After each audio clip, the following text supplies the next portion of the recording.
একটি মেয়ে গোলাপি নামে একটি মেয়ে তাকে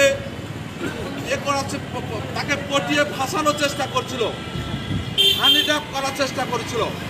ঠিক সেই সময় সেই বাচ্চা নামের ছেলেটি তাদের প্রতিবাদ করে। এক পর্যায়ে দুর্বৃত্তরা তাকে পিটায় জখম করে। এই বিষয়টা সাংবাদিক তুহিনের নজরে পড়লে সাংবাদিক তুহিন তার পেশাগত দায়িত্ব পালনের চেষ্টা করে। এই সময় দুর্বৃত্তরা তাকে কুপিয়ে হত্যা করে। আজ সারা বাংলাদেশের সাংবাদিকদের উপরে হামলা, মামলা, নির্যাতন, জুলুম চলছে। সাগর রুনি হত্যার আজকে দীর্ঘদিন অতিবাহিত হলেও সাগর রুনি হত্যার বিচার আজও হয়নি।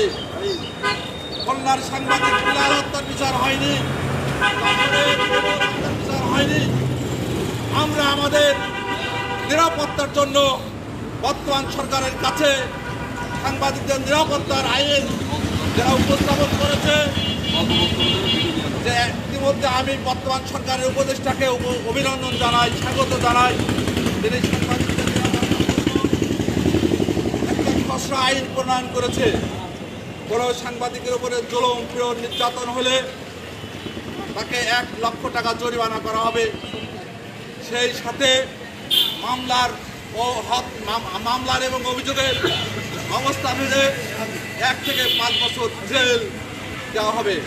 এই জন্য আমরা এই সাংবাদিকদের যে নিরাপত্তার যে বিষয়টা, এই নিরাপত্তার যে ঝুঁকি, আমাদের যে ঝুঁকি, আমরা আমাদের সাংবাদিকদের কাজ কি, এই সমাজের দুর্নীতি, বাস, সন্ত্রাস, চাঁদাবাজ, এই সমস্ত মানুষদের বিপক্ষে অবস্থান নেয় এই সাংবাদিকদের অপরাধ। আমরা আমাদের কলম চালিয়ে যাব, এই যুদ্ধ চালিয়ে যাব। আমাদেরকে কোনো শক্তি থামাতে পারবে না। আমরা অন্যায়ের বিরুদ্ধে অবস্থান নিয়েছি, এই জন্য আমরা আজকে একত্রিত হয়েছি।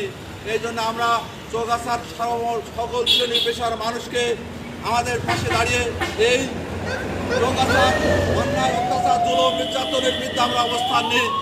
এই বলে আমার সংক্ষিপ্ত বক্তব্য শেষ করছি।